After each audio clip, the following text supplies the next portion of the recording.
Mas tu não quer mais um Prime?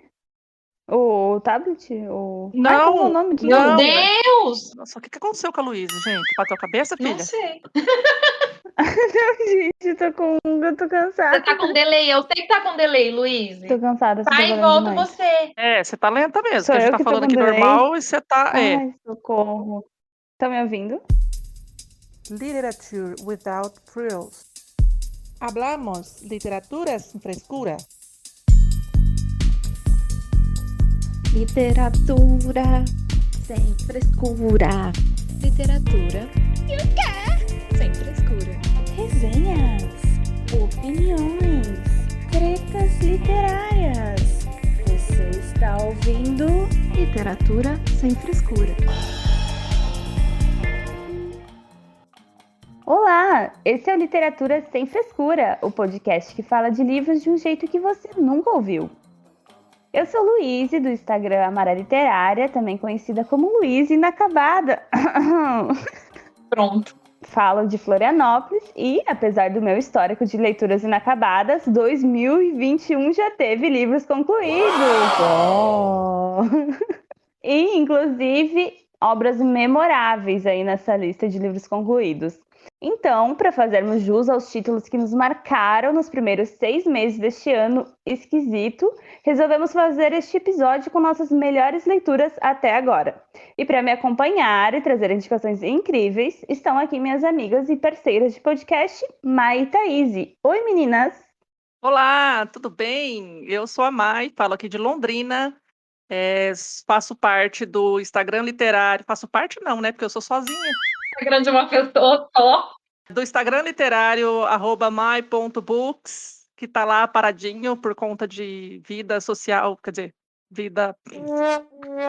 Volta.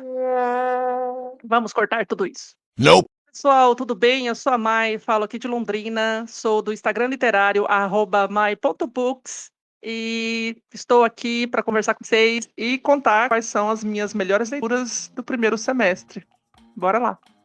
Olá, pessoas. Eu sou a Thaís, do Instagram literário @realidade literal. Estou aqui para falar sobre as minhas leituras do primeiro semestre de 2021, que, como a Luísa disse, foi um ano esquisito. 2020 foi esquisita porque vocês não conheciam 2021. Fala aqui do interior de São Paulo. E vamos aí nessa para falar, para dar algumas boas indicações aí para vocês, né? Porque livro que a gente gostou quer dizer que é livro bom. Então, bora lá. Então, gente, eu vou confessar para vocês que eu sempre tenho curiosidade em conferir esse tipo de conteúdo em diferentes canais, porque além das indicações, você tem praticamente o quê? Uma lista de leituras recomendadas. E listas são sempre adoráveis. Eu amo listas. Mas a seleção acho que vale ressaltar também que é bem difícil e também muito pautada em critérios pessoais, pelo menos para mim. E eu queria saber então de vocês como vocês fazem esse tipo de escolha de melhores leituras do ano, do primeiro semestre, enfim. Olha, para mim é sempre um parto, viu? É sempre um parto, é difícil escolher. Que, assim, por exemplo, agora no começo do ano eu devo ter tido esse primeiro semestre, umas 5, 6 leituras que eu gostei muito. Aí o meu critério para escolher 3 aqui foi as vozes da minha cabeça. Tipo, não sei qual que é o critério. Ah, dessas 5, 6, quais foram os que eu gostei mais? No momento, talvez, se eu fosse escolher agora, eu já teria mudado. Porque, né, geminiana que muda de humor a cada 5 minutos. Mas já tinha escolhido 3, são essas 3, mas são 3 que eu realmente gostei muito. E eu acho que eu tava meio macabra nesse começo de ano aí, porque as minhas leituras estão bem. É. E você, mãe? A Mai falando sem som é ótimo. O microfone desligado, ela lá É conversando verdade. meia hora. No meu caso, o critério foi. Eu não sei nem dizer, na verdade. Foi os que eu mais gostei mesmo. Tem, obviamente, alguns outros ali que eu vou concordar com as meninas, porque elas colocaram na lista delas, então eu aproveitei o embalo. E aí, conforme elas forem citando ali, eu vou concordar que também foi uma Uhum. leitura especial para mim. Então, o critério, assim, além da diferença do que elas vão falar, o que eu gostei também de profundidade, eu acho que um pouco de. A gente vai conversar a respeito de cada uma delas, mas foram baseadas, assim, em um pouco de impacto que a leitura trouxe em mim, profundidade ou de criatividade. Então, acho que Nesse caso, as duas primeiras escolhas foram um pouco de criatividade, porque aqueles livros que saem um pouquinho da zona de conforto, um outro que vai ser um clássico. Então, sim, foram livros que me impactaram até o momento aí, que me deixaram mais envolvida com a leitura também. Enfim, vamos conversando aí, que acho que a gente se autoexplica conforme a gente for falando das obras. Sim, com certeza. Eu quis trazer essa pergunta, assim, porque também a gente, além do podcast, gente, ouvintes, nós também somos amigas literárias, amigas de leituras coletivas, desse jeito, desse tipo aí. Então, muitas leituras que a gente faz dos mesmos livros, assim, né, durante o ano. Só que isso aí comprova como muitos livros impactam cada leitor, cada pessoa de uma forma diferente, né? Porque acho que vários dos livros que a gente vai trazer aqui, apesar de alguns a gente ter falado, tá, então se tu vai falar desse, eu não vou falar desse. Mas, porque foram leituras marcantes. Mas eu acho que tem livros aqui, por exemplo, que tá na lista das meninas que eu li também, e, tipo, não estaria na minha lista de melhores leituras, né? E vice-versa. Então, acho que é bem interessante isso, por isso que também eu quis trazer essa pergunta, assim, e porque é uma coisa muito pessoal, né? Porque na minha escolha de melhores leituras sempre tem livros que me tiram da zona de conforto, como a Mai falou, e que mexem de uma forma diferente, assim. Então, acho que isso geralmente é pautado nisso. Então, bora lá, né? Vamos falar das benditas escolhas. Bom, a primeira leitura que eu quero falar é uma leitura que me surpreendeu, inclusive por questão do gênero, que é um livro de terror. Foi um livro que eu li em março, numa leitura coletiva. Na verdade, foi um livro que eu ganhei. Foi assim, uma leitura muito aleatória, assim, não tinha nada programado para ler esse livro. Eu ganhei num concurso cultural na página. Tudo bem que ele é meu amigo? Mentira, mas foi realmente um concurso. Se eu colocar uma resposta lá do porquê que eu queria ler o livro, eu acho que eu me empolguei na resposta e ganhei o livro e participei de uma leitura coletiva da Dark Side, que é o livro DVD, Devoção Divina AD. Agora, esse D, quem é esse D? Só abreviado. Aí é vocês quem escolhem, tá bom? Então tá bom. Aí você escolhe. Começa por aí. Eu tô chocada! Eu não sabia que era isso, não. Você não sabia Eu que só era isso conheço que também. significava DVD? Pra mim era tipo um DVD, não, eu sabia do sabe? VHS. Também é um trocadilho. É um trocadilho do DVD. O DVD ele é o segundo livro, mas como os dois são de contos, não tem problema você ler. O VHS também tem um significado, a sigla, mas a do DVD é Devoção Divina AD. Verdadeiras histórias de sangue.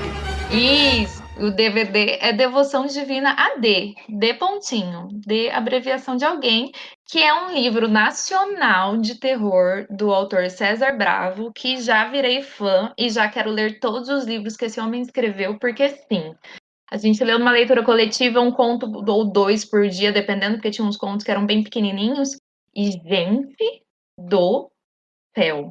Vou ler a sinopse aqui só para vocês entenderem mais ou menos o que se trata. Histórias de sangue sempre voltam para nos assombrar. Seremos devotos de D, confiando em sua palavra para visitar a cidade maldita mais uma vez? O mestre brasileiro do terror César Bravo expande o próprio tempo e mostra que as raízes infernais de Três Rios são bem mais antigas e profundas do que poderíamos imaginar. Em DVD, Devoção Verdadeira AD, tudo está ultra conectado, com verdades e personagens que vão muito além da carne. Quem ficou sem dormir por conta das visões perturbadoras de VHS, verdadeiras histórias de sangue, precisa se preparar. Bravo nos apresenta histórias ainda mais sangrentas, contos que se retroalimentam e se fundem, filhotes cruéis que nasceram no coração da terra faminta de Três Rios. O silêncio pandêmico ecoa diante de personagens tão reais quanto assustadores, e novos registros aterrorizantes se unem a outras obras da carreira do autor. Meu Deus! Tudo bom? O que acontece, gente? O César Bravo, só para eu explicar e contextualizar, ele criou uma cidade fictícia que é Três Rios, que fica no Noroeste Paulista, que eu já falei aqui em outro episódio, que eu tô com medo de pegar a rodovia e cair lá dentro. Porque ele cita, inclusive, cidades aqui da minha região, da região daqui de Votuporanga. Rio Preto tá em um dos contos desse livro. Então ele criou essa cidade fictícia e nessa cidade muitas coisas acontecem. O VHS e o DVD, os nomes também têm relação, porque tem muito conto que é relacionado a fitas, a locadoras. Nesse do DVD, por exemplo, tem conto que é relacionado a uma locadora de VHS que virou uma locadora de DVD, porque tem essa transição de tempo. E eu nunca tinha lido um livro de contos, porque normalmente livro de contos é aquela coisa, né? Que ele é monótono, porque cada conto fala de uma coisa que não tem nada a ver com a outra. Nesse, não. Nesse livro, tipo, cada conto conta uma história, porém as histórias vão se interligando de uma forma que tudo tá conectado a essa cidade. E são histórias muito diferentes entre si, assim, muito diferentes e ao mesmo tempo muito iguais, porque tudo acaba culminando na mesma cidade, nas mesmas tretas. Então é muito bem escrito, assim, não tem nem o que falar sobre. Eu virei fã real oficial, porque ele é muito bem escrito e eu acho que foi a segunda vez que eu dei 5 estrelas favoritado para um livro de terror. Nesse caso, não me deu tanto medo, mas é porque as histórias são muito bem escritas e são bem, assim, impactantes. Quero voltar para Três Rios, super. Já ganhei VHS de presente de aniversário do Vinícius. E agora eu também quero o Ultra Carnem, que é um romance que também se passa na mesma cidade. E assim, virei fã do autor, de carteirinha já e recomendo para todo mundo. Não é daquelas histórias de, nossa, meu Deus, não vou dormir à noite, mas são histórias um pouquinho perturbadoras. Tô fora.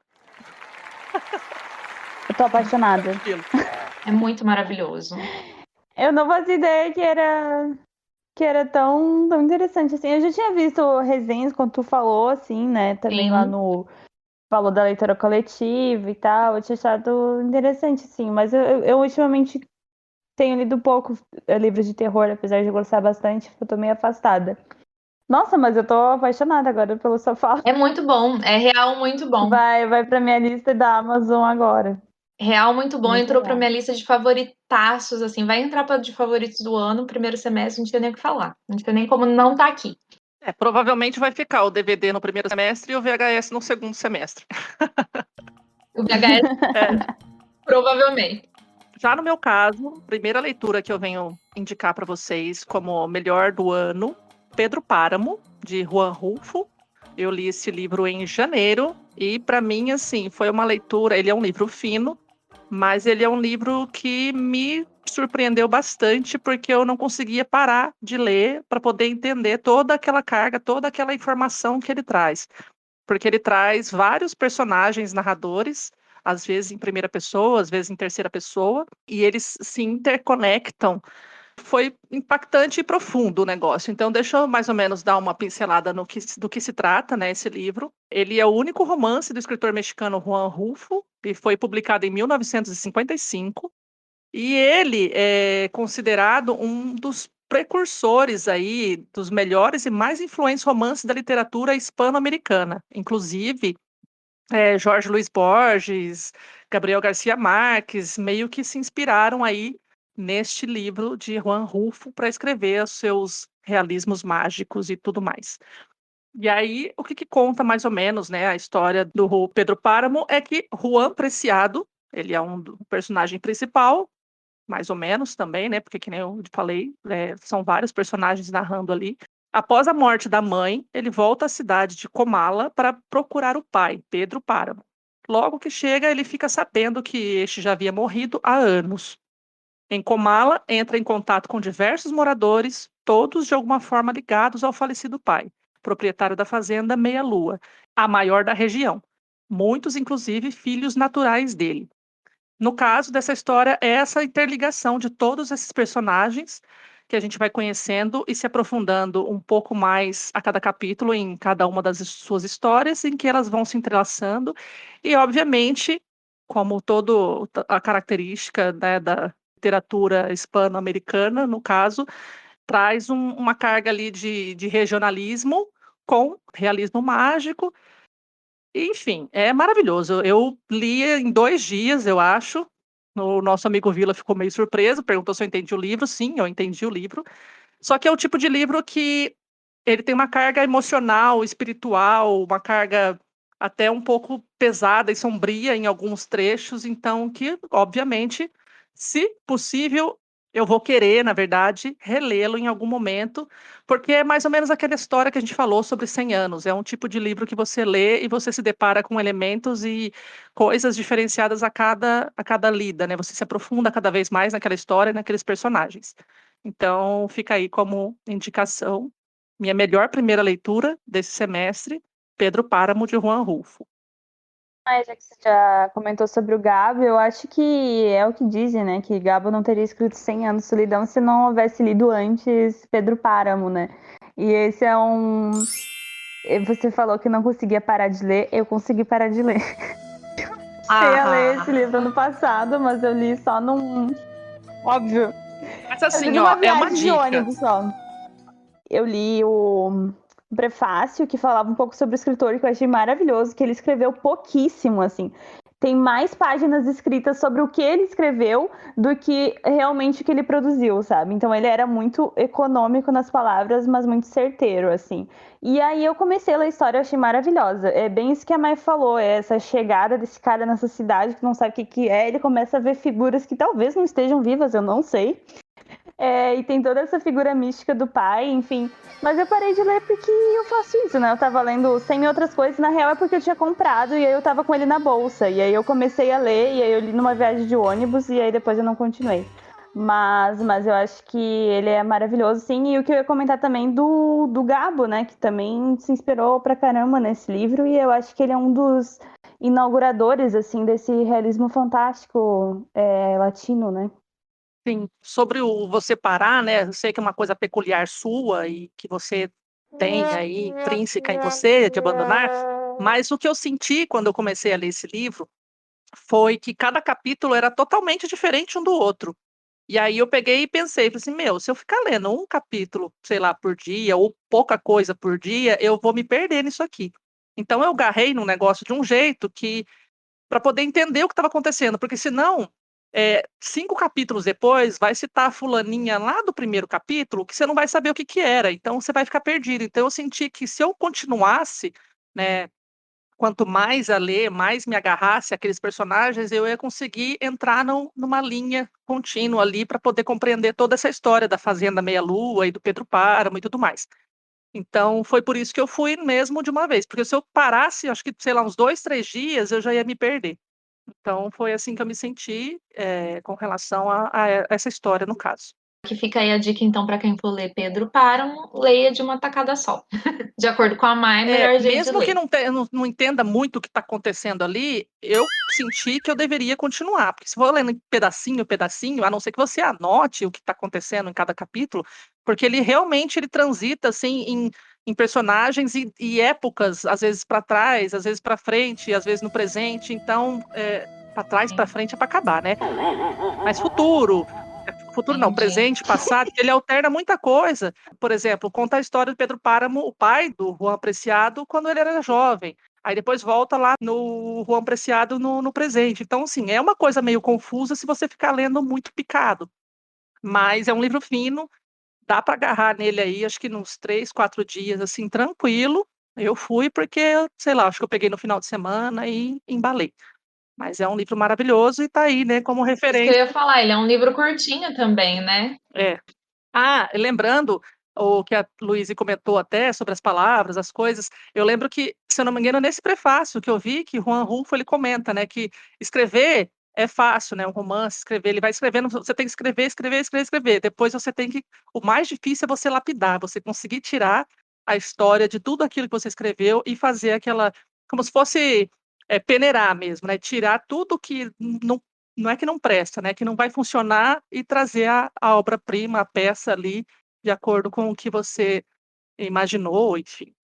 Eu achei muito legal essa fala dele também. Eu tive a impressão, né, da parte que eu li, assim, é que não tinha uma palavra que era desperdiçada, sabe? Era cada palavra, ela era Aí, é à toa. essencial, sabe? E ela era, tipo, era exatamente aquilo, sabe? Tinha que ser aquela palavra para descrever aquilo, assim, foi bem incrível.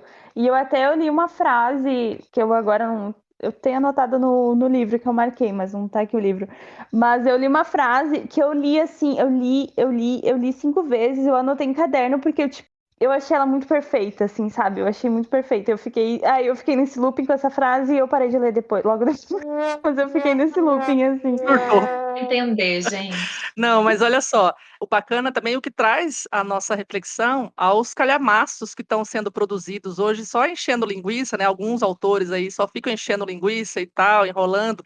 Não sei se para vender mais caro, seja lá o que for, mas olha só, eu vou até fazer a menção honrosa ali no final, mas a maioria dos livros eu acho que me impactam, que, sabe, que dá essa profundidade nas coisas, não necessariamente precisam ser muito extensos. E esse é um caso de um livro extremamente fino, eu acho que não chega nem a 200 páginas, e é um livro de tamanho, né, o formato dele é pequeno, não é o tamanho normal, médio, né, do livro normalmente, e assim, e traz essa história que inspirou muitos outros autores espanhóis aí, entre outros, a fazerem as carreiras deles, né. Então, é uma força aí da literatura. Luiz, falando em livro curto, a Luiz vai falar agora de um autor aí que amamos. Tá aí Morreste-me para contar, né, gente? Morreste-me tem quantas páginas? 80 e poucas? 60 e poucas? E Eu Pois acho. é, curto e potente. Sim. Então, Thaís já adiantou aí. Eu vou falar de José Luiz Peixoto. Foi minha primeira leitura desse ano, que foi O Caminho Imperfeito. Uma leitura que eu nem ia participar, uma leitura coletiva. Participei, muito obrigada, Thaís. De nada, disponha. Participei com a Mai, com a Vera e o Thiago também, é um grupo que a gente tem. Eles já leram alguns Saramagos, eu parei no meio de alguns Saramagos. Mas aí eles também gostam muito de José Luiz Peixoto, eu só havia lido antes de O Caminho Imperfeito a autobiografia do autor. Tipo, eu tinha gostado, mas não é favoritado igual pra Thaís. Mas O Caminho Perfeito, pra mim, me pegou de um jeito que, olha, fazia tempo que nenhum livro pegava assim. E é muito louco porque é um livro sobre viagem. Mas sem palavras pelo que o Peixoto faz nesse livro. Então eu vou falar um pouco a sinopse dele, que não faz jus ao livro, gente. Não acreditem nessa sinopse, mas eu vou ler mesmo assim para tentar situar vocês. A sinistra descoberta de várias encomendas contendo partes de corpo humano num correio na Tailândia é o ponto de partida de uma longa jornada pelo país, muito além dos lugares comuns do turismo. Todos os episódios dessa excêntrica investigação formam o caminho perfeito e, ao mesmo tempo, constituem uma busca pelo sentido das próprias viagens, da escrita e da vida. Conhecido por seu olhar poético, aguçado e cheio de singularidade, José Luiz Peixoto aqui desloca sua visão para um outro cenário. Terreno fértil de novas descobertas. Bom, essa é a história, porque basicamente ele parte dessa descoberta dessas partes dos corpos na Tailândia, que foi notícia internacional, que eles tentaram enviar essas partes de corpos. Isso, é fatos reais, né? Vamos Isso. falar isso mesmo. Fatos reais que tentaram enviar essas partes de corpos da Tailândia para Las Vegas. Depois, né, no livro, numa viagem que realmente foi feita pelo José Luiz Peixoto, também tudo é baseado em fatos reais, né? Ele conta sobre a experiência da viagem dele. Ele também conhece Tailândia, na real, ele já tinha ido para Tailândia, mas ele tá ali nesse momento.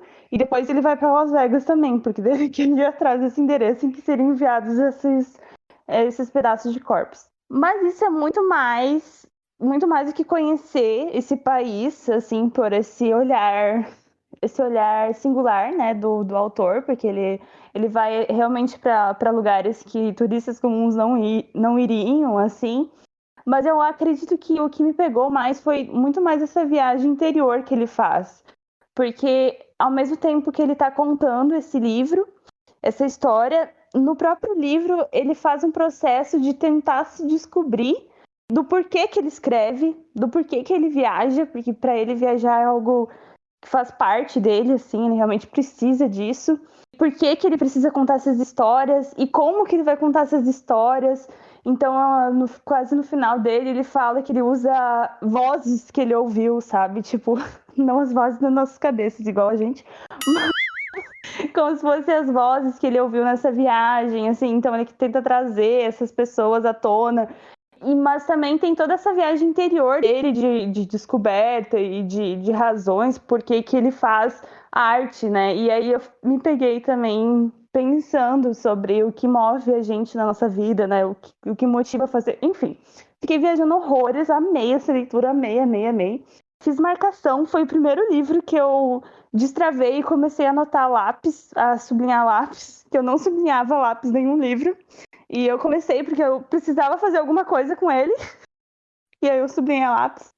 Tá vendo? Sim, agora eu te entendo. Eu sublinhei lápis também 2666.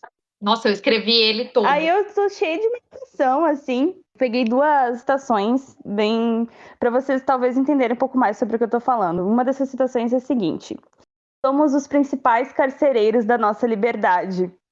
Sente essa porrada. Eu achei muito profundo isso. E é uma outra citação também que eu gostei bastante, que é a seguinte: as palavras são espelhos imperfeitos. Escrever, mesmo com todas as insuficiências, é o que eu sei fazer para descobrir quem sou. Então é esse processo aí que eu tava tentando explicar sobre esse livro, e ele me fez refletir muito e tal, e me abalou muito, e eu recomendo bastante, e realmente não é um livro muito fácil assim, porque ele também vai e volta, tá aqui, tá ali, enfim, mas vale muito a pena esse caminho, que é imperfeito. Olha, eu preciso me defender aqui do porquê que esse livro também não tá Brincadeira, gente. Eu sou assim, fã de carteirinha. O Peixoto, já deixei claro que ele é o meu autor contemporâneo favorito.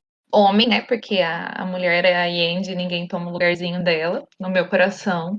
Porém, Peixoto é, sim, meu autor homem favorito de longe.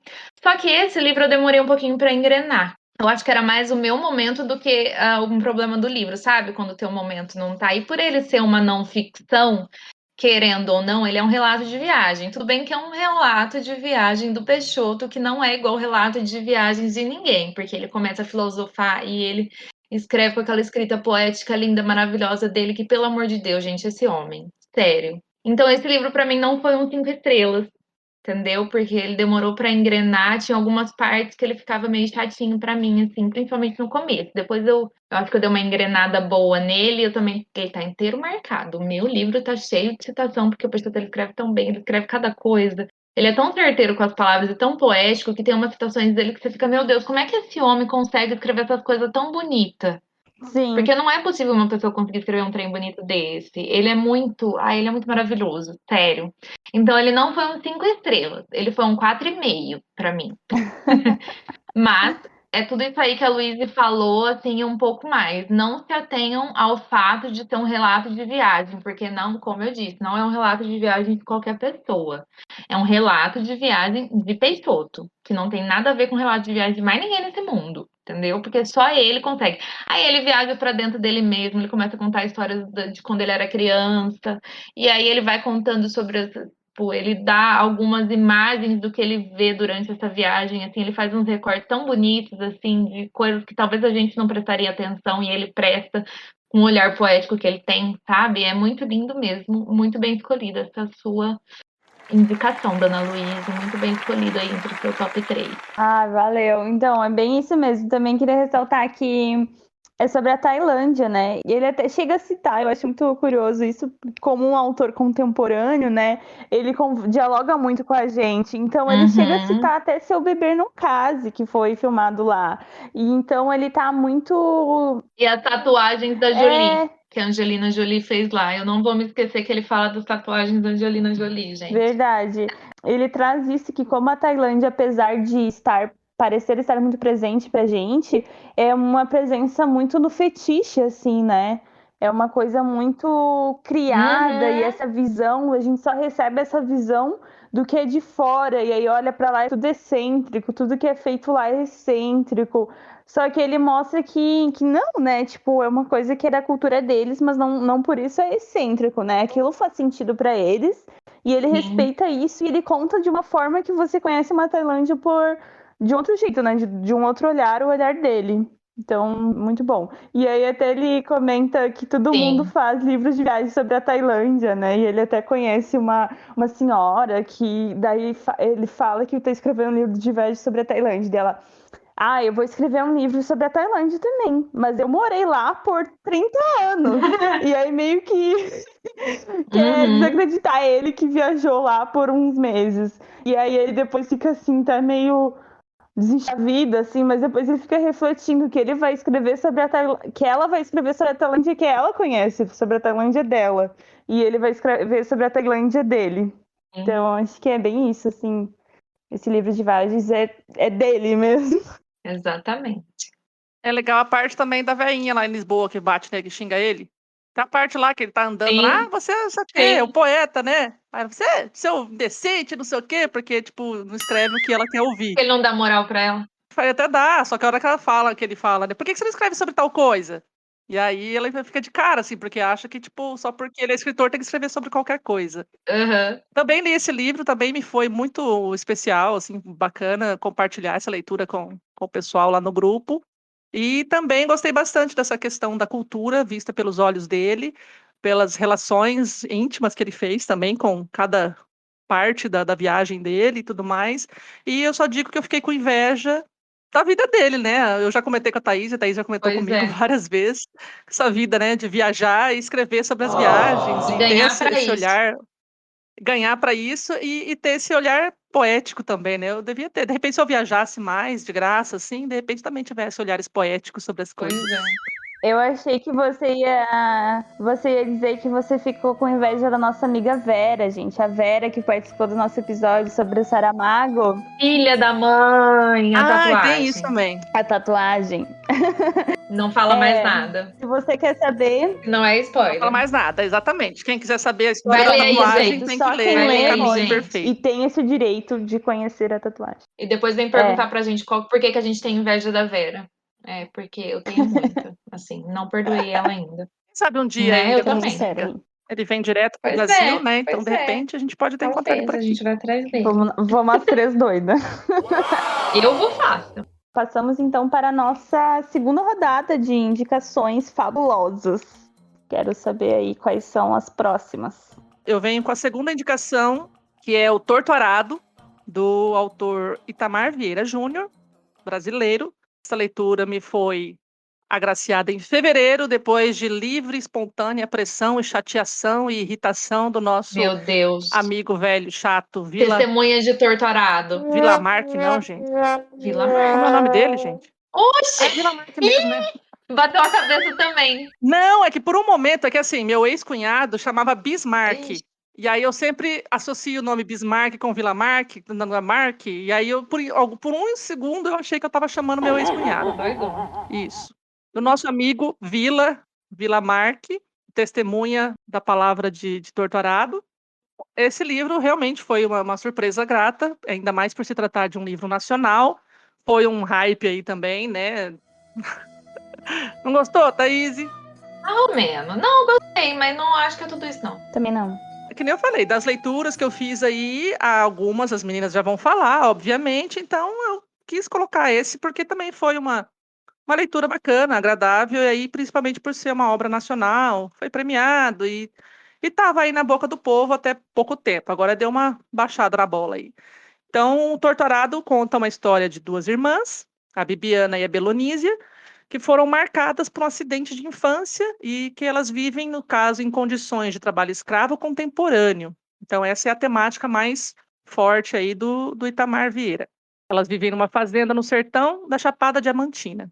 No caso, é uma trama conduzida com maestria e com uma prosa melodiosa. O romance ele conta com uma história de vida e morte, de combate e redenção. É um resumo bem básico, bem rapidinho, mas o que vem trazer ali é também essa coisa de elementos de regionalismo, principalmente datado dessa época, né, do sertão, da escravatura aí. Por quê? Porque, na verdade, o que se passa? Eles não eram escravos mais. Só que o escravo, depois de liberto, eles não conseguiam emprego, não conseguiam trabalhar, eram excluídos da sociedade. O que eles faziam? Eles acabavam ficando nas fazendas para trabalhar em troca de moradia e de comida. Na verdade, não era bem nem de comida, porque eles tinham um pedacinho de terra que eles tinham ainda que cultivar a própria comida, além de trabalhar na fazenda. Então, essa vertente do trabalho escravo contemporâneo que o Itamar traz aí nesse livro, com elementos místicos aí também da cultura de... De matriz africana, né? Exatamente. Isso, cultura de religião de matriz africana, e traz todos esses elementos de simbologia dos negros daquela época, enfim. É muito bacana a história dessas duas irmãs, principalmente uma delas ali, que para mim foi a mais top de todas, toda a história que ela viveu e tudo que ela passou e a força que ela adquiriu com o tempo, assim, me foi muito grata a surpresa de conhecer essa personagem bem peculiar e muito forte. E aí convido vocês a conhecerem as duas, né? Bibiana e Belonísia, entre outros personagens, mas que tem aí uma força intrínseca nessas duas aí, cada uma à sua maneira. Espero que vocês gostem também. Fica aí como minha indicação. Não brinque com faca. Fica a recomendação também. Mas então, eu gostei muito, assim, mas eu esperava mais, pela quantidade que foi tão bem falado, assim, que foi muito ripado e tal. Então, eu acho que acabou criando essa expectativa em mim. E eu acho que grande parte do sucesso dele talvez se deva também que esses assuntos eles estão é importante falar sobre e quase nunca é falado sobre. Então, quando alguém vem e fala isso e de uma forma que é muito fluido, livre, é muito assim bonito também e tal, então isso tipo arrebentou a boca do balão, passou das bolhas só do povo do mundo dos livros, né? Ele passou, ele alcançou, né? Provavelmente é um dos livros contemporâneos mais falados, assim, né, dos últimos tempos. Então, eu acho que ele se deve muito a isso, né? Uma pauta que se está em alta, que é necessário falar, mas eu acho que fica mostra essa necessidade que a literatura, a arte, enfim, a cultura e nós como sociedade precisamos tratar mais, né? A gente precisa conhecer mais a realidade do Brasil, a gente precisa falar mais abertamente sobre isso. A gente precisa conhecer essas religiões de matriz africana melhor, assim, né? Sair aquela visão estereotipada que a gente A tem, respeitá-las também, né? respeitar e também retratar na arte, né? Porque isso é importante, porque a gente vê tanta representação da cultura, por exemplo, católica, mas desse tipo de religião a gente quase não vê, assim, né? Então eu acho que por vários fatores fez esse boom, assim, né, desse livro. Mas eu acabei esperando um pouco mais, esperava ser diferente, assim, a leitura, então não me impactou tanto. Mas apesar de ter gostado bastante. Eu acho que eu fico na mesma situação da Luíse, porque eu gostei da leitura, mas eu também não achei que é, oh meu Deus, o melhor livro de todos os tempos que eu já li, sabe? É Foi. bem isso mesmo. Eu acho que ele foi bem assertivo no momento e no tema que ele escolheu para E eu escrever, escrevia contos antes. sabe? Mas foi o primeiro romance do Itamar, não foi? Então, não sei. Se talvez, eu Sim. não sei se foi um hype exagerado, se foi um, não sei, assim, eu não quero causar a discórdia, Vila Mar irá ouvir isso aqui, vai me xingar, mas eu acho que realmente é um tema necessário, já tinha lido sobre religiões de matriz africana em outros romances, porém não nacionais, realmente a gente tem uma falha, e a gente tinha uma falta aí também de contar sobre essas questões aí que a Mai falou, que são, aí eu não vou lembrar agora qual que é o nome para esses grandes latifúndios aí que até pouco tempo atrás, se eu não me engano, até hoje ainda existem pessoas que trabalham nesse tipo de regime, que é tipo, você tem um lugar para morar a troco de trabalhar para mim, que é uma coisa absurda se a gente pensar, mas a gente está aqui nas grandes metrópoles, né? A gente não sabe o que acontece no interior, lugares mais abastados aí do Brasil, entendeu? Então era um assunto não abordado, então por isso a hype, mas não é o tipo de romance que me encheu os olhos, assim, sabe? Que eu li com É, gosto, que eu não queria parar. É um bom romance, porém não fica entre os meus favoritos da vida, não, mas é muito bom. Foi uma das melhores leituras que eu fiz no semestre. Não sei se vai ser, por exemplo, a do ano, se entraria num top 5 no ano, por exemplo. E em troca, que nem eu falei, né? Eu colocaria outros aí na frente, mas as meninas já Sim, citaram alguns, vão citar alguns também. Mas eu coloquei assim, pela importância mesmo dele e por essa. Eu também esperava um pouquinho mais no final da outra personagem, né? Que contrapõe ali uma das irmãs. Só que aí ia ser assim, um puta de um livro mais grosso, ou talvez tendo uma continuação, não sei como é que funcionaria isso, mas eu acho que pela temática deveria ou poderia ter sido explorado muito mais coisas ali. Mas assim, foi uma leitura boa. Então, veio aí como uma sugestão que eu gostei, aí eu espero que vocês gostem também. A título de informação é Jaré, o nome dessa religião que ele fala, que é um tipo de religião, assim, que pega também muita questão dos caboclos, né? Mistura um pouco Umbanda e também a questão dos kardecistas. E é algo bem específico da Chapada Diamantina, dessa região do Brasil. E é muito curioso, porque eu nunca tinha ouvido falar sobre o Jaré, assim. E ele descreve super bem e tal. Então é bem interessante essas partes, assim. Eu acho que como a Mai falou, pra mim faltou um pouco mais de fôlego, sabe? Eu acho que era uma história que merecia mais consistência, mais conteúdo, mais, sabe? Tipo, mais robustez. Eu achei que faltou isso, mas talvez também isso tenha sido o que fez ele ficar, tipo, todo mundo lê e todo mundo ser acessível, talvez, né? Por outro lado, tenha perdido essa robustez, mas tornou o livro mais acessível. Então, no fim das contas, acabou sendo positiva essa soma e essa junção. A respeito da questão da religião, eu estudei a disciplina no segundo ano da faculdade Cultura Afro-Brasileira, e a gente estudou bastante essa questão de religião afro-brasileira, e aí a questão do Umbanda, junto com o kardecismo, que foi assim, o Umbanda que veio, né, matriz africana, e o kardecismo que foi uma coisa mais abrasileirada, né, o que trouxeram lá da Europa. Então foi essa mistura de conseguir tentar deixar a religião africana menos preta, digamos assim. Foi uma forma de embranquecer a religião a ponto dela ser aceita aqui no Brasil, sem preconceitos e tudo mais. E aí a questão do jaré, que nem você comentou aí, né, talvez seja o nome dado disso na questão da região da Chapada Diamantina. E é muito bacana estudar, entender sobre isso, né? Não está ali à toa. Então, foi um ponto aí bem interessante do livro. Também tem a questão que o candomblé, né? Existe candomblé e existe a Umbanda, né? Que a Umbanda já tem elementos mais do catolicismo, né? Dessa influência, que é um negócio bem mais abrasileirado, no caso, que o candomblé. Então, realmente, é aquela questão do sincretismo religioso, né? E é muito Sim, interessante a gente descobrir isso, né? Essas outras realidades. E o autor, ele exatamente. é geógrafo e ele trabalhava naquela região ali da Chapada Diamantina e tinha muita base real mesmo para escrever aquilo. Então eu acho isso um dos pontos altos do livro também, o fato de ter esse pé na realidade mesmo, assim. Além do pé no realismo mágico. Então eu vou falar sobre a minha leitura, escolhida para a segunda melhor leitura desse primeiro semestre, que é O Labirinto dos Espíritos, do Carlos Ruiz Zafón. Já fizemos episódios sobre a tetralogia do Cemitério dos Livros Esquecidos. Este livro é o quarto e último livro da tetralogia. Ah, vá. Quarto e último.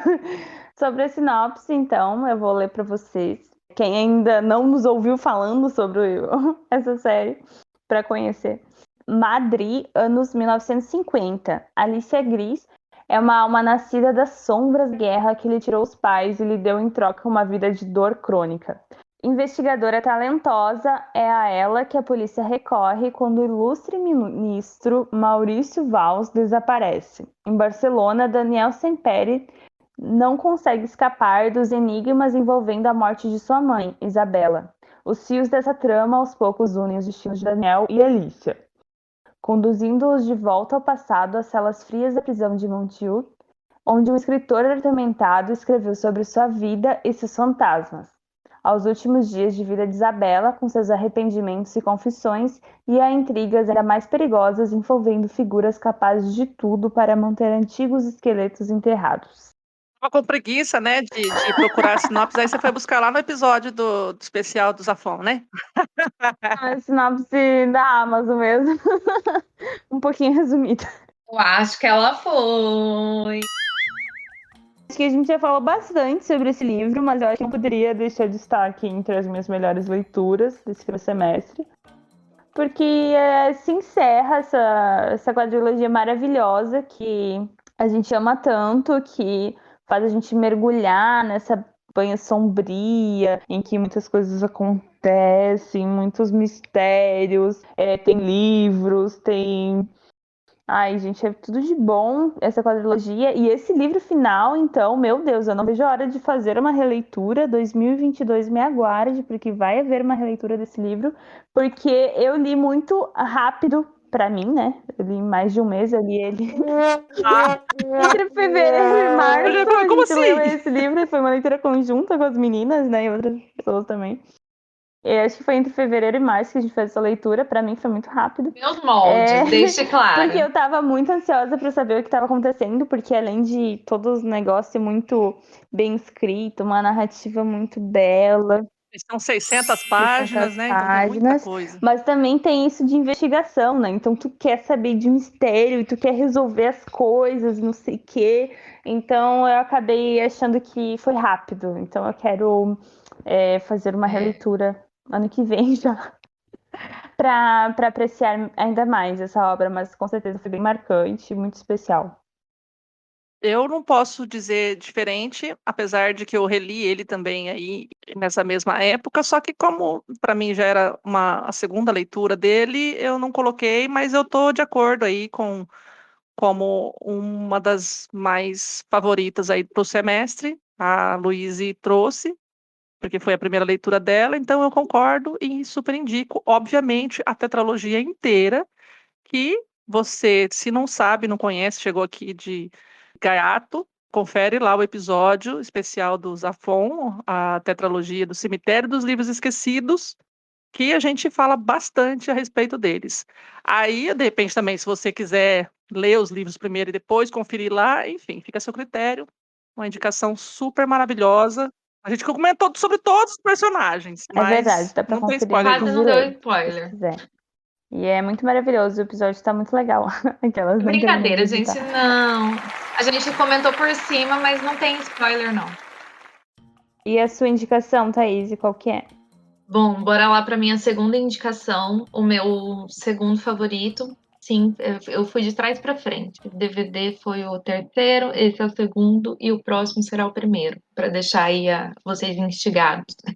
Então, meu segundo colocado do semestre, não, eu quis fazer ordem, a ordem é minha. Vocês, sei lá, Eu fui por época de leitura, gente, então, pelo amor de Deus. meu favorito de todos é por último, porque eu deixo o melhor por último, entendeu? Tudo indicação que eu vou fazer. Ah lá. Tudo indicação que eu vou fazer, ninguém me deixa falar. Eu vou embora. Vocês continuam indicando aí. Não vai embora, não, porque a gente quer saber qual é a sua melhor, tá? Não deixa. Posso? Bom, gente, então minha segunda indicação é o Partenon Místico. Sim, estou indicando mais um nacional contemporâneo e mais um livro da Dark Side, porque Dark Side nunca é. Vai levar todo o meu dinheiro ainda um dia? Vai.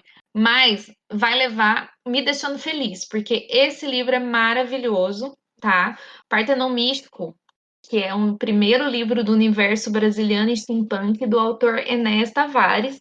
Vou ler para vocês a gigantesca sinopse, tá? Mas ela é necessária para vocês entenderem todo esse universo desse livro maravilhoso. O cenário é o Brasil do século XIX. No mundo concebido pela mente do premiado autor Enéas Tavares, a tecnologia a vapor permite a existência de carruagens sem cavalos, máquinas voadoras e prodigiosos robôs autômatos. É neste lugar que um grupo de personagens inusitados se une para formar o Partenon Místico e enfrentar os vilões da Ordem Positivista Nacional. O leitor mais atento, ao começar o livro, vai perceber que vários dos personagens a que Enéas Tavares dá vida já são seus conhecidos. Já os viu em O Ateneu, de Raul Pompeia, em Contos Amazônicos, de Inglês de Souza, em Noite na Taverna, de Álvares de Azevedo e em Doutor Benigno, de Augusto Emílio Zaluar, e em tantas outras obras. A eles se juntam mais histórias da literatura brasileira, bem como personagens originais do universo de Tavares, chamado de Brasiliana Steampunk. Além da empolgante aventura nesse cenário repleto de literatura, misticismo e vapor, o leitor ainda pode viver uma experiência transmídia. Partenon Místico não se contém apenas entre as páginas do romance, mas se desdobra em mapas, ilustrações, histórias em quadrinhos, audiodramas e um tarô, tudo acessado através do celular. O universo brasileiro e steampunk também está presente nas telas, na série lançada na Amazon Prime a todo vapor. Sim, gente, tem todas essas mídias ainda do universo que precisamos Ver e Saber. Eu já sabia que elas existiam, mas não deu tempo ainda. Eu também não fui. Parthenon Místico continua a trama de O Ateneu e conta a origem da Liga Extraordinária do Piniquim, já vista em A Lição de Anatomia do temível Dr. Louison, que foi lançado pela Leia em 2014. Neste prequel, que funciona mesmo sem a leitura do livro anterior, descobriremos quem integrou as duas gerações dessa insólita sociedade secreta. Dividida em 6 partes, a trama é contada por noitários e gravações, recriando os estilos textuais dos autores que emprestaram seus personagens a Tavares. Soma-se ao texto a arte de Anna Coeller, tomara que seja assim que se fale o nome dela, que coloca em seu belo traço os personagens do livro. Prepare-se, nobre leitor, pois Enéas Tavares criou um universo único a partir de referências literárias diversas e o chamado da aventura foi feito a você. Aceite e conheça esse mundo cheio de letras, vapor e grandes ideias. Depois sou eu que escrevo o TCC. Você não mandou eu ler a sinopse? Eu li a sinopse do Scooby. Você que mandou. Nossa Senhora. Eu li a sinopse do Scooby. Então, gente, como disse meu amigo Jonathan, senhor Enéas Tavares sambou na cara da intertextualidade com esse livro dele. Porque, assim, ele enfia todos uns montes de histórias maravilhosas que a gente já tinha na nossa literatura aí ao longo dos séculos, criando, se valendo de personagens que já existiam para criar um universo genialíssimo. Assim, nunca tinha lido nada nesse estilo aí que eu acabei de descobrir que existe, que é o estilo steampunk, né? Que eu descobri que, na verdade, o que é o steampunk? Um livro de época em que, na época, existem tecnologias que naquela época, na história real, não existiam. Então, tipo, em 1900 e bolinha, 1800 e bolinha, desculpa, não existiam robôs ainda, mas nessa história existem. Não existiam carros a vapor, mas nessa história existem carroças a vapor. Então, assim, é um universo steampunk com tecnologias que não deveriam existir nos anos em que ele se passa. E aí a gente tem essa sociedade secreta que é formada por personagens maravilhosos, cada um mais profundo e mais interessante que o outro, muito bem construídos e muito bem roubados aí dos outros autores, dos quais ele roubou. E todo esse universo que você pode interligar ainda, então é uma coisa que não termina. E já cobrei senhor Enéas Tavares da continuação, ele foi lá, respondeu na minha resenha me enrolando, então eu tô com medo. Porque eu tô achando que vai demorar e eu quero mais essa história, porque eu fiquei com gostinho de quero mais. Gente, eu li esse livro assim, ó, sem nem perceber.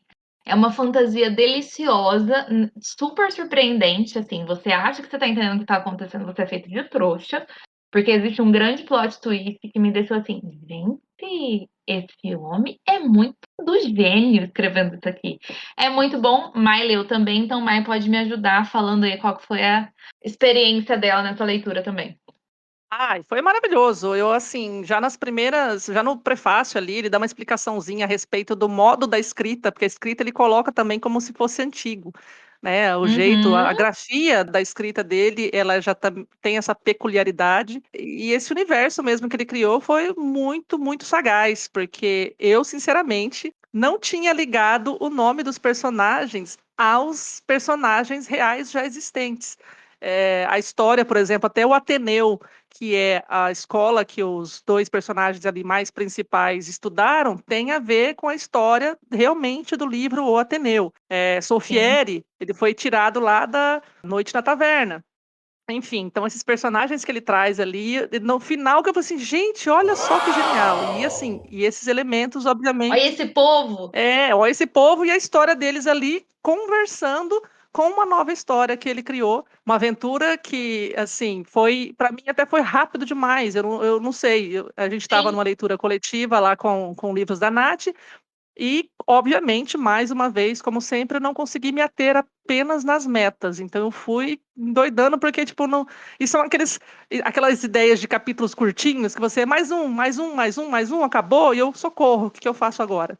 Fiquei com vontade de escrever um noitário, porque eu achei genial o fato de ser um noitário, porque eles escreviam quando? À noite. À noite, exatamente. Então eu já ia exatamente comentar sobre isso, né? Achei Assim, o genial, diário, gente.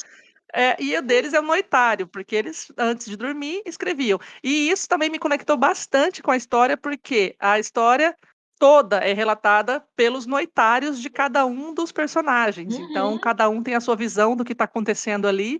E me chamou bastante atenção porque eu sou da pessoa, né? Sempre fui a pessoa dos diários, me deu uma invejinha ali, né? Uma saudade de escrever. Eu fiquei, ai meu Deus, por que eu não volto a escrever? Porque a vida é assim, né?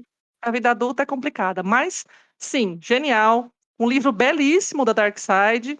E sim, já estou esperando aquela aventura naquela outra cidade misteriosa, não sei da onde que está lá, e eu tenho que ter um QR Code no final do livro que vai trazer Sim. mais coisas aí, mais elementos que fazem parte aí desse universo, e eu tenho que parar um dia. Agora eu estou de férias da faculdade, talvez eu dê uma fuçada lá e trago mais notícias para vocês em breve. Mas é uma recomendação quentíssima, lançamento da Dark Side. Fiquem à vontade, corram, briguem, lutem e vão adquirir. Matem.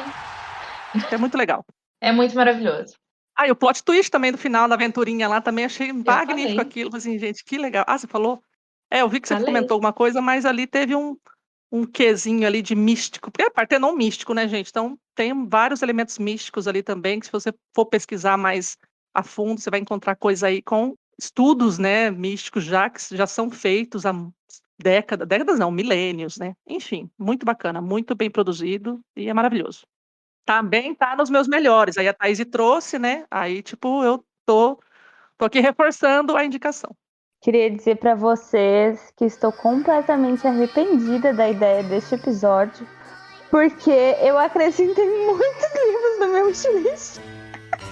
Gente, só tem indicação boa. Olha, só para avisar, hoje é Prime Day, a gente tá meio fora do calendário aí, mas hoje é Prime Day, aproveita e já compra Pedro Páramo, que tá lá na promoção. Eu já comprei. Corre lá. Mas edição antiga. Ah, tá, desculpa. É verdade. É um pedaço. Mas esses da... Nossa, tô abismada. Tanto o DVD lá, que eu fiquei encantadíssima. E aí agora esse do Partenon Místico. Meu Deus, maravilhoso. O Dark Side, baratinho, né? Criatura, Dark Side não erra. Você bote isso na sua cabeça. E eu não tô falando aqui ainda do da Tabitha King que eu li. E eu amei aquela bagaça. Tá? Mesmo, você terminou e nem me falou, né? É verdade, eu tenho que ler esse também. Você vai gostar, não tem nada de... Esse tá bastante tempo. Eu vi um monte de gente falando mal e eu não entendi, tá? Eu tô aqui tentando entender, porque... eu também eu não vi sei se as pessoas queriam King, porque ela não é o King, então não tem nada a ver com a escrita do King. Tem um dedinho ou outro ali que você vê de algumas coisas, mas não tem nada a ver com o King, só que eu gostei bastante. Eu gostei bastante da oficial, é muito bom. Li os dois ao mesmo tempo, por isso que eu lembrei dele. Cara, mas eu parei de comprar Dark Side porque eles estavam igual os da Tag, que eles estavam só acumulando e eu não tava lendo. Sabe que é uma dica, filha? Ó, entra em leitura coletiva. Igual nós, eu entrei em 2. Eu tô em 2 mais grupos. Algumas.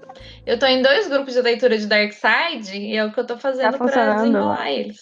Não, daí o problema é porque daí eu tenho os lançamentos que eram lançamento há 3 anos atrás. Então os lançamentos que estão fazendo leitura coletiva de agora, eu não tenho os livros. Daí eu vou entrar pra comprar mais. Então não vai ser uma boa ideia. Entendi. Mas meu Deus, agora com certeza esse Partenon Místico aí vai. Eu já tava procurando sobre a série também, tem na Amazon Prime. Deve ser interessante, né? E também é legal que é uma produção brasileira, né? Sempre bom a gente valorizar, né? Então, nossa, tô maravilhada e arrependida desse episódio, porque meu wishlist tá aumentando consideravelmente. Já vai finalizar o nosso top 3 com as melhores leituras do primeiro semestre de 2021 e vamos às escolhas. Sabemos agora que a Thaís deixou o melhor por último. Sim, senhora. Bom, então aí a minha terceira e última indicação, que é o meu primeiro favoritaço do primeiro semestre, esse aqui eu nem pensei 2 vezes para colocar ele aqui em primeiro, que eu terminei de ler no dia 31 de março, isso mesmo, 31 de março foi uma leitura que a gente fez lá no grupo de gente doida, em março, que a Val deu para mim e muito para obrigada, a Luísa de presente de aniversário, porque nós Val, se vila, não, né? Porque você não Val. lê King. Vem aqui, Val. Você não lê King? Se eu tivesse ganho, de repente eu participaria, não é? Tá bom, você fica aí falando que não quer ler Psicopata e Terror, então não vem não. Aí agora quer vir chorar, Mas do ser genial, nada. genial. Eu li Hum. eu li o mais top da Cássia, que é o Matadouro 5, e agora Não, eu não mas li o mais top da Val, porque a Você já Cássia me reparou deu que o Matadouro 5, ela agora a não me Val. deixa dar nenhuma das minhas indicações, né? Hoje o negócio tá perseguição. É, porque o assunto entra numas coisas, entendeu? Mas vai, pode ir, eu deixo de novo. Então, Val deu de presente pra mim e pra Luíse, porque na concepção dela, esse é o melhor King de todos os tempos. E estou sendo obrigada a concordar com ela até o momento, porque eu já li de todos os King que eu li, esse foi lá pro top. E olha que eu li It, e It é maravilhoso, 5 estrelas favoritado. Porém, esse é melhor. Esse é melhor porque ele é muito menor e o final é bom. It não. foi ótimo.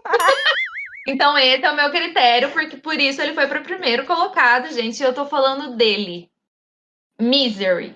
Sim, Misery do Stephen King é o melhor livro do King lido por mim até agora. E segundo o Val, que já leu praticamente todos os King, se já não leu todos, é o melhor King. Ponto. Então, vou ler para vocês um pouco da sinopse para vocês entenderem do que eu tô falando. Paul Sheldon descobriu 3 coisas quase simultaneamente, uns 10 dias após emergir da nuvem escura. A primeira foi que Annie Wilkes tinha bastante analgésico. A segunda, que ela era viciada em analgésico. E a terceira foi que Annie Wilkes era perigosamente louca. Paul Sheldon é um famoso escritor reconhecido pela série de best-sellers protagonizados por Misery Chastain. No dia em que termina de escrever um novo manuscrito, decide sair para comemorar apesar da forte nevasca. Após derrapar e sofrer um grave acidente de carro, Poe é resgatado pela enfermeira aposentada Annie Wilkes, que surge em seu caminho. A simpática senhora é também uma leitora voraz que se auto-intitula fã número 1 do autor. No entanto, o desfecho do último livro com a personagem Misery desperta na enfermeira seu lado mais sádico e psicótico. Profundamente abalada, Anne o isola em um quarto e inicia uma série de torturas e ameaças que só chegará ao fim quando ele reescrever a narrativa com um final que ela considera apropriado. Ferido e debilitado, Paul Sheldon terá que usar toda a criatividade para salvar a sua própria vida e talvez escapar desse pesadelo. Tadã! Gente, vocês não fazem noção. Essa mulher Não tem como fazer noção. é louca, mas ela não é um pouco louca. Ela é louca para um caralho. Ela é louca num nível que eu nem sabia que tinha como você escrever um personagem tão louco assim, tá? Vocês não têm noção. Quando vocês acham que ela foi longe demais, vocês não viram nada. Entendeu? Quando vocês acham, nossa, isso aqui é o limite. Não é o limite. O céu é o Não limite é. para Anne, entendeu? Ou o inferno, nesse caso, porque a mulher é louca, psicopata. Luíse, não sei se já teve ideias, porque tem um certo escritor aí que ela gosta muito, que não escreveu o último livro. Olha, eu vou mandar esse livro de presente pro Patrick Rothfuss. Só como uma Oi, indireta. Patrick. Com um bilhetinho, né? Espero por Com você. Espero por bilhetinho, é. você. Gente, o cara escreveu o último livro da série que ela gostava, ela ficou puta com o final do livro e ela foi lá e sequestrou o cara e torturou ele, obrigando ele a escrever do jeito que ela queria. Gente, só isso aí já é bom. E aí a gente volta lá naquele episódio do isso ou aquilo, né? O que você prefere? Matar o seu autor preferido? Ou ter matarem o final? O que seu. você quer do livro? Pois ter um é, final não é bosta. mesmo? Fica aí o Nossa, questionamento. O que você prefere? Gente, sério, esse livro é genial. Vocês responderam lá. Eu não mataria ninguém. O que eu disse é que eu A preferia que meu Thaís personagem não morria. mataria. Eu não Eu achei mataria a uma pessoa. pergunta muito Lembra? A complicada. dona Luísa ficou em dúvida. Pois é. Por isso que eu tô falando que se ela não teve ideias lendo Misery. É perigoso. Gente, olha, a Anne, eu cheguei, eu fazia acompanhamento da leitura e colocava no Scooby, assim. Daí eu lembro que logo no começo eu já coloquei N, até onde você pode ir. Porque, tipo, logo no começo tu já não sabia, e aí depois o negócio só vai piorando. E aí quando você acha que não pode, fica mais, fica muito mais, e fica muito mais. O King escreve de um jeito que você sofre junto com o Paul, porque você não sabe. É, Você fica na mesma tensão que ele. É tão bem escrito que você fica na mesma tensão que ele de não saber o que ela vai fazer. Então você tá lendo, você fica apreensivo. Gente, eu ficava tensa lendo. Eu chegava a ficar toda tensa, assim, com dor nos músculos de ficar tensa, porque eu tava com o mesmo medo que ele. É escrito de um jeito tão bom que você sente as mesmas coisas que o personagem tá sentindo. E deu medo daquela louca, Cara, gente, porque sim. ela é louca. E Ela é ela louca, ultrapassa muitos limites, assim, louca, muitos limites. louca. Então, Todos os limites. Não existem é limites. muito interessante, porque aí tu acaba acompanhando duas histórias também, né? Lá vem o negócio, porque aí a gente também fica sabendo um pouco da história da Misery que ele tá escrevendo, né? Então, nossa, muito doido. Sim. E E o final é muito bom. leiam. O final é muito bom. Primeiro final bom de King. Amém. Acho que por isso que ele foi pro meu topo. É, também foi o meu melhor King, Thaís.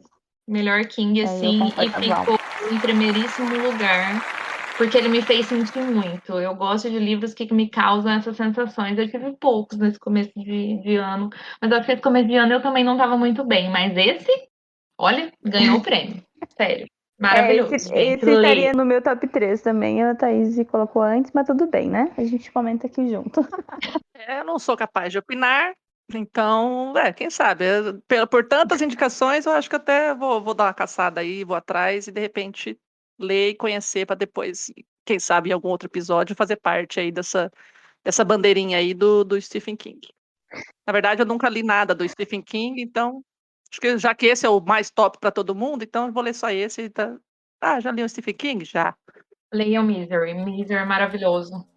Então, eu vou para minha terceira indicação de melhor leitura do semestre. Claro que eu não poderia deixar de trazer um clássico da literatura, porque eu li agora em junho, recentemente. Se trata da A Inquilina de Wildfell Hall, da Anne Brontë.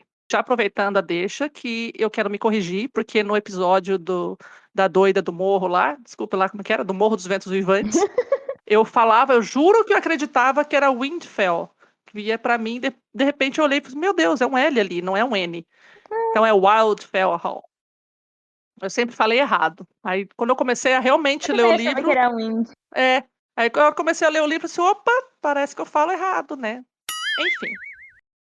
A Inquilina de Wildfell Hall é uma história, obviamente, lá do década de 1840 e poucos, mais ou menos, que se passa essa história. No momento em que uma senhora misteriosa com o seu filho e a sua governanta passa a morar nessa mansão, nesse, não sei, palacete, eu não sei como é que eles chamavam na época, lá nem lembro, Verdade. mas era a propriedade de Wildfell Hall, que está meio decadente. Então ela vai lá e aluga, né? A inquilina, no caso, ela aluga essa propriedade e, como é muito grande para ela só e mais o filho e a governanta, ela usa só parte ali, o resto fica meio sombrio, meio decadente, e tudo mais. E a pessoa, né? As famílias ali em volta da vila começam a meio que questionar a história dessa mulher e tudo mais. E aí um dos rapazes, né? Dessa vila começa a se interessar por ela, começa a ter altas conversas e começa a se identificar com a postura, com os pensamentos que ela tinha e tudo mais, e começa a causar, né, um certo buchicho, todo mundo fica querendo saber mais de onde que é essa mulher, o que que aconteceu, essa viúva, e lá, lá, lá, lá. E aí ela vai e conta a história dela, né, para esse rapaz. E aí a gente vai conhecer qual que é o background aí dessa inquilina de Wildfell Hall. Então tem todo, eu não vou falar nada, porque tem todo um questionamento ali religioso, social, a questão do matrimônio. Então é meio até aquela coisa do Jude, Thaís, né? Aquela coisa do matrimônio, Uhum. a obrigação religiosa do Sim. matrimônio. Então ela vai contando todas as histórias a partir do momento que ela foi cortejada, que ela casou, escolheu o marido dela e conviveu com o marido dela e a sociedade onde ela vivia. Então ela vai contando todos esses elementos sociais que aconteciam e traz aí depois uma história, volta, né, nessa aldeia e tudo mais e finaliza a história. Então, mais ou menos é nesse sentido. Mas eu gostei bastante. Obviamente, não é à toa que é um clássico, ele traz os questionamentos de época que a gente mais ou menos já conhece, mas com uma visão um pouquinho mais atual até, de coisas que ela não concorda ali com o marido, ou com o casamento, ou com a vida social que eles estão levando. começa a questionar e se vê presa naquilo, né? A única forma que ela tem de conseguir salvar, no caso, o filho dela, né? Que na verdade não é nem a ela se resigna com aquilo, mas ela consegue enxergar um perigo para o filho dela e aí ela faz algumas escolhas. Muito interessante. Faltava pelo menos um livro para eu fechar As Irmãs Brontë, então eu já li, né, O Morro dos Ventos Uivantes, da Emily, já li Jane Eyre, da Charlotte, e agora li A Inquilina de Wildfell Hall, com a Anne Brontë, e espero ler mais coisas, né, da Anne, porque, né, eu gostei bastante da escrita dela, achei um pouco diferente até, puxa mais pro lado da Emily do que da Charlotte, eu já consegui sentir essa diferencinha entre a escrita delas, mas gostei bastante, recomendo, é uma leitura bem tranquila, apesar de ser um mini calhamaço, né, ele é um livro pequeno, mas ele tem umas 600 páginas ali também, 630, se eu não me engano, mas eu gostei bastante, e chegou no momento do meio do livro que eu falei assim, meu Deus do céu, o que ela vai fazer? O que vai acontecer aqui? Que eu já estava assim, macho escroto. Enfim. Aí eu, meu Deus do céu, faz alguma coisa que eu não tô aguentando mais esse cara. E aí, assim, me prendeu bastante. É uma história muito, muito legal. E para quem gosta dos clássicos aí, eu acho que vai se deleitar bastante com essa história. Tô atrasada, mas lerei esse livro. É a minha próxima leitura que eu vou começar. Eu li o Agnes Grey, da Anne, eu gostei bastante. Gostei, achei bem diferente também, achei mais parecida com a escrita da Emily mesmo. Ela tem uma coisa assim, mais. Nada é tão romancinho assim. Agnes Grey é um romance de formação, eu achei bem interessante, era bem mais fininho, mas tô aí empolgada também para ler esse, ainda mais agora com a indicação da Mai. Mais um motivo para começar logo. É verdade, muito legal a indicação dessas irmãs aí, que a gente tanto gosta. Na verdade, eu conheço só a Emily, né, Brontë, do Morro dos Ventos Uivantes, mas Jane Eyre eu super quero ler, e agora acho que esse da Inquilina também talvez vá pra minha lista. Talvez Yes, nada, talvez. pode pôr. Confia. Tá É o bom. mesmo estilo, né? As três irmãs, mesma época, cada uma com aquela temática que mais bate, né? Acho que a mais diferentona mesmo é a Emily Uhum. com o Morro, porque aquilo lá, só por Deus, vai entender. Maravilhoso, mas Maravilhosa. não sei. Não sei o que opinar. Maravilhosa, porém louca. Doidona, enfim.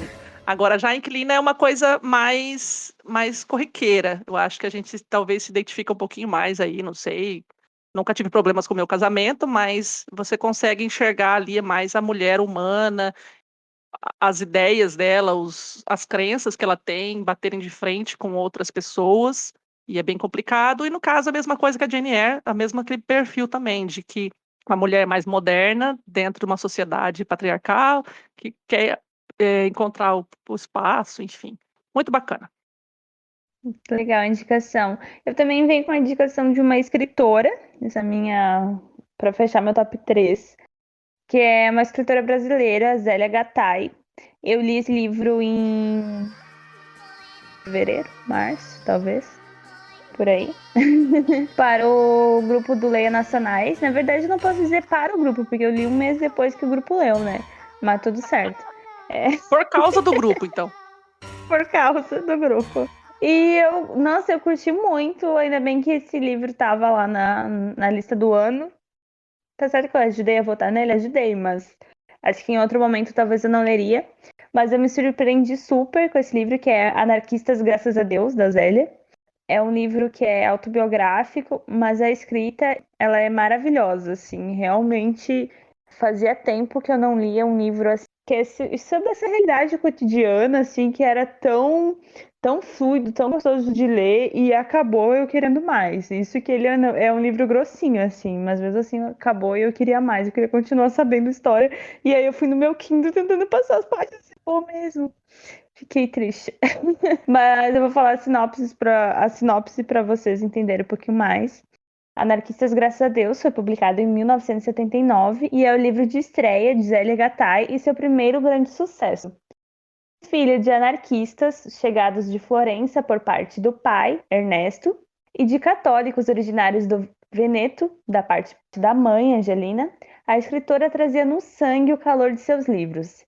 34 anos depois de se casar com Jorge Amado, Zélia abandona a posição de coadjuvante no mundo literário e experimenta a própria voz para contar a saga de sua família. É assim que ficamos conhecendo a intrépida aventura dos imigrantes italianos em busca da Terra de Sonhos e o percurso interior da pequena Zélia na capital paulista, uma menina para quem a vida, mesmo nos momentos mais adversos ou indecifráveis, nunca perdeu o encanto. Em suas mãos, a literatura se torna mais que confissão, auscultação do mundo. É tendência para o registro e o testemunho, que cimentam não só o estilo quase clínico de observar a existência, mas uma maneira de existir. Eu acho que essa sinopse traz um pouquinho de como que é essa áurea desse livro.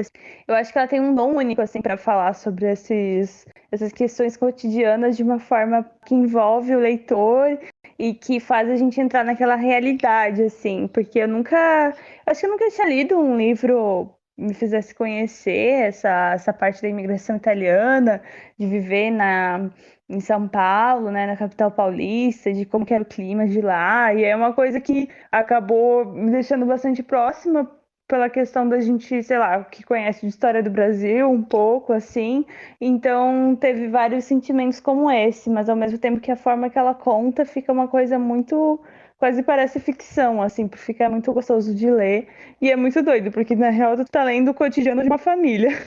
Mas tu tá super interessado, assim, querendo continuar lendo e tal, e tem muitas coisas interessantes. E aí a Zélia, eu tenho vontade de ler outras coisas dela. Eu já conhecia desde Jorge Amado, né? Já li Capitães da Areia, de Jorge Amado. E é ele que viu, assim, esse potencial dela de escrever sobre essa questão mais autobiográfica, assim, da família dela e tal. E aí incentivou ela para escrever e tal. E aí ela acabou escrevendo e foi um sucesso, assim, que ela publicou. E depois ela tem outros livros como esse que falam de outras fases da vida dela. Eu já percebi os estilos de livro que a Luíse gosta. Sempre tem essa questão, assim, muito íntima, né, pessoal, sentimentos e Uhum. emoções, assim, que as pessoas relatam, né. Ela gosta dessa coisa poética profunda e filosófica. E relato, pode Relatos reparar que, filosóficos. olha, Peixoto é um relato de viagem, não é ficção. Esse da Zélia também, não é ficção, é relato, é diferente. É a veia jornalística dela que fala mais alto Pode nessas ser. horas, sem Nem medo de eu errar. não tinha notado isso. Agora que eu notei que os Sim, dois eu já estava são. percebendo. Tudo Não que é estranho ficcionais. e profundo, tipo 2666 lá, Deus que é tem essa mais. coisa, Não, né, de isso aí nada análise explica, profunda, de não sei o nem quê, Freud. assim, às vezes a gente gosta e tal, às vezes é legal, que nem o Caminho Perfeito, esse aí da Zélia, por exemplo, contando a história da família e tudo mais, esses laços íntimos e tudo mais, acho que até pode ser legal, mas tem hora que é chato pra caralho. Não, mas esse é muito divertido. E aí é meio que tu falou ali da Inquilina, né?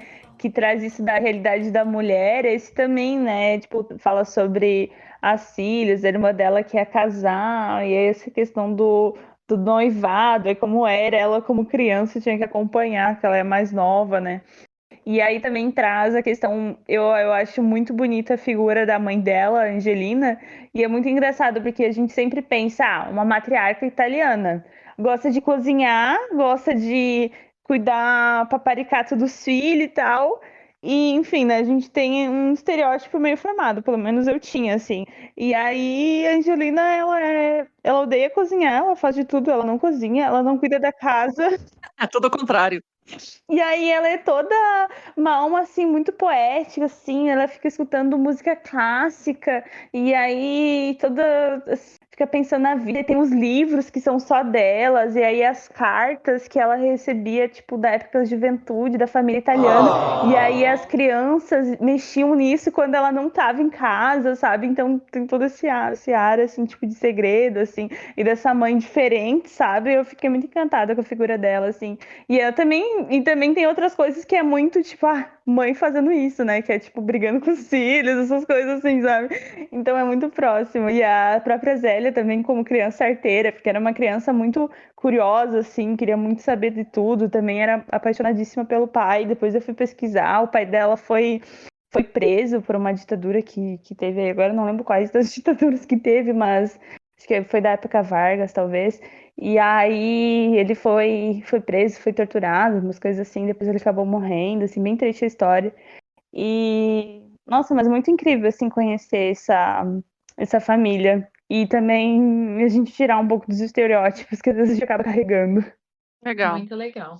Muito legal mesmo. Bom saber. Recomendo super. E é uma escrita muito gostosa, acho que vocês iam gostar bastante, assim, é bem fluida, assim. Tipo, Jorge Amado tem um pouco isso também, né? De uma escrita, assim, bem, Muito. né, bem... Delícia de ler. É bem gostosa de ler. E aí até fala que, eu vi num comentário sobre esse livro, que enquanto Jorge Amado fez toda essa investigação sobre a sociedade brasileira, né, mostrou a história brasileira, né, várias, principalmente lá da Bahia e tal, a Zélia faz uma investigação mais sobre o ser humano, assim, sobre essa coisa íntima, assim, né, a partir dos livros dela. Apesar de ser uma experiência familiar, pessoal, acaba falando sobre todos nós, assim, então, bem bacana. Muito legal.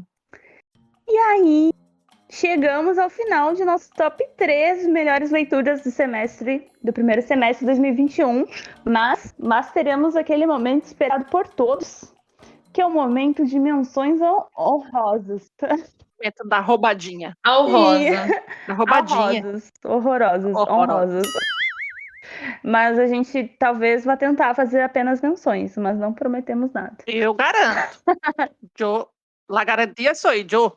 No necessite la garantia soy yo. Sim. É o seguinte, então eu vou fazer minha menção honrosa, obviamente, para O Sentido de um Fim, de Julian Barnes, lido em janeiro. E foi tão top, tão especial, tão arrebatador, que a gente já fez até episódio sobre ele.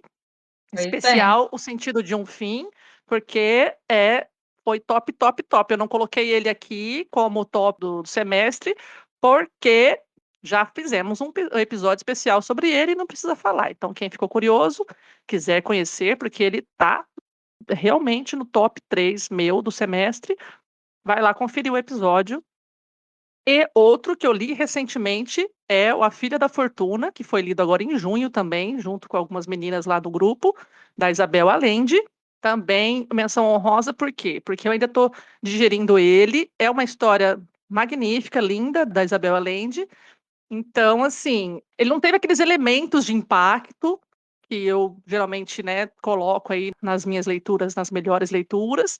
Foi uma história fluida, foi uma história que tem relatos históricos da Corrida do Ouro em 1849, lá nos Estados Unidos, na Califórnia. Então, assim, ela traz um pouco de romance, de elementos místicos, religiosos, a Corrida do Ouro, a sociedade. Então, tem todos esses elementos de forma fluida, bacana, e é uma história muito bonita também.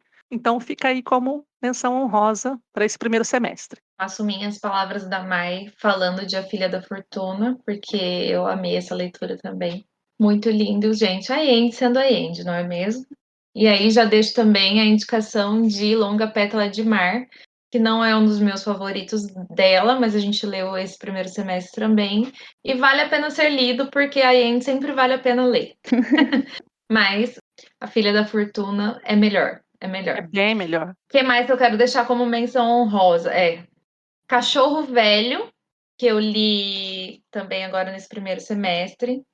É um livro muito impactante, porém, eu acho que pelo fato dele ser infanto-juvenil, ele é um impactante, mas para mim não foi, meu Deus do céu, o melhor da minha vida, assim. Mas é um livro totalmente necessário, porque ele trata sobre a história de um escravo, que é o Cachorro Velho, e ele nem nome tem, né? Ele é tratado por esse apelido, e aí toda a questão da escravidão dele, enfim, assim, não tem muito o que falar, só lendo mesmo, fica aqui como menção honrosa, porque foi um livro muito bem falado, todo mundo fala bem, e realmente falam bem por um motivo, assim, ele é bem impactante, é doído. E para Galveias, do Peixoto, que também foi uma outra leitura que a gente fez no primeiro semestre do Peixoto, eu gostei bastante dessa leitura também, assim, acho que gostei mais do que O Caminho Perfeito. Ai, não sei, gente, eu não sei nem classificar, Peixoto para mim é tudo lindo, tá? Tudo lindo, mas eu não estava num momento bom meu, então talvez eu não tenha aproveitado tanto esse livro e aí ele não tenha me impactado tanto também. Tive problema aí nesse primeiro semestre porque eu fiquei doente um mês e quase 2 meses aí entre abril e maio, E aí minhas leituras não fluíram, então nada que eu li aí nessa época pra mim ficou como favorito, porque eu acho que eu juntei, porque a leitura tem muito a ver com isso também, né? A leitura tem a ver com o seu momento. E no primeiro semestre, acho que acabou passando algumas leituras que eu vou ter que reler depois pra sentir elas de outro jeito, porque elas não rolaram tanto, mas Galvez foi uma delas, que é um romance do Peixoto. Esse, no caso, é realmente um romance sobre Galvez, que é a cidade onde ele nasceu. E aí todos os personagens que se parecem com qualquer cidadezinha do interior aí que você conhece, pode ser qualquer uma. Todo mundo tem, cada cantinho tem uma Galvez também, é muito lindo. Fica aí minha menção honrosa esse livro. Galvez não funcionou pra mim, a gente segue em 50%. Ele é lentinho, ele é um pouco lento no começo, mas depois ele fica legal. Acontece. Aí eu parei, dá um tempo. Às vezes acontece, né? Mas a minha menção honrosa vai para Moisés Negro, que foi um livro enviado pela TAG em dezembro. É um livro africano. Eu vou tentar ler o nome do autor, gente, mas com certeza eu vou falar o nome errado, porque eu não tenho condição. É Alan Mabanku. Alain Mabanku. Alan Mabanku, o nome do autor. Então, Moisés Negro é uma história sobre um jovem órfão que primeiro ele conta a história dele no orfanato e aí depois decide sair de lá e tal, mas... E aí me lembrou um pouco o Capitães de Areia também, por essa questão dessa comunidade de jovens vivendo por conta, assim, né, na rua. Mas ele é um livro muito, muito forte, assim, que ele traz também várias críticas sociais, também traz um momento político bem complexo que estava acontecendo no país, que é em Congo que se passa.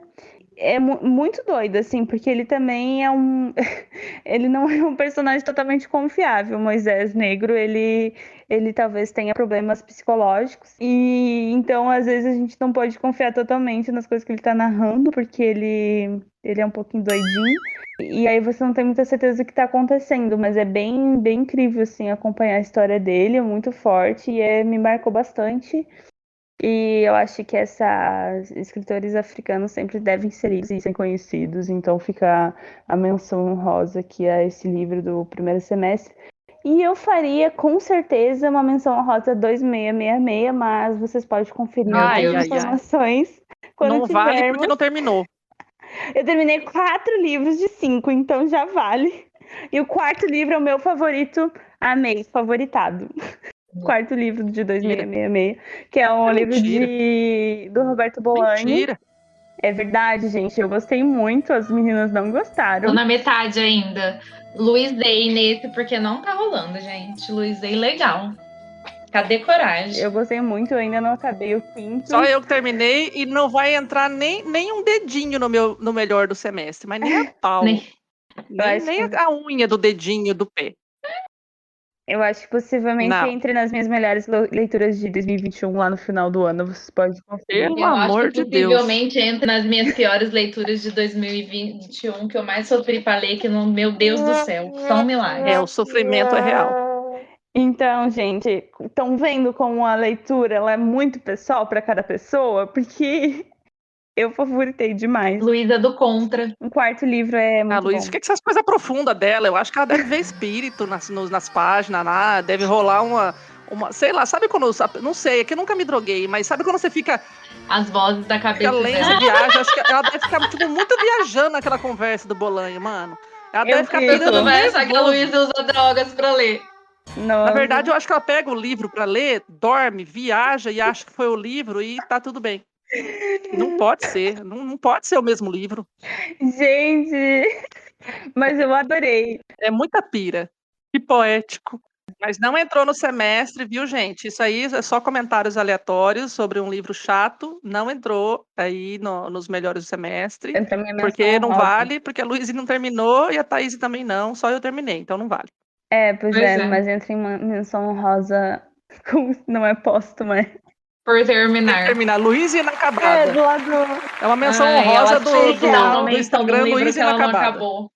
Especial do... A gente vai criar esse perfil. do Luísa Inacabada, gente. Ai.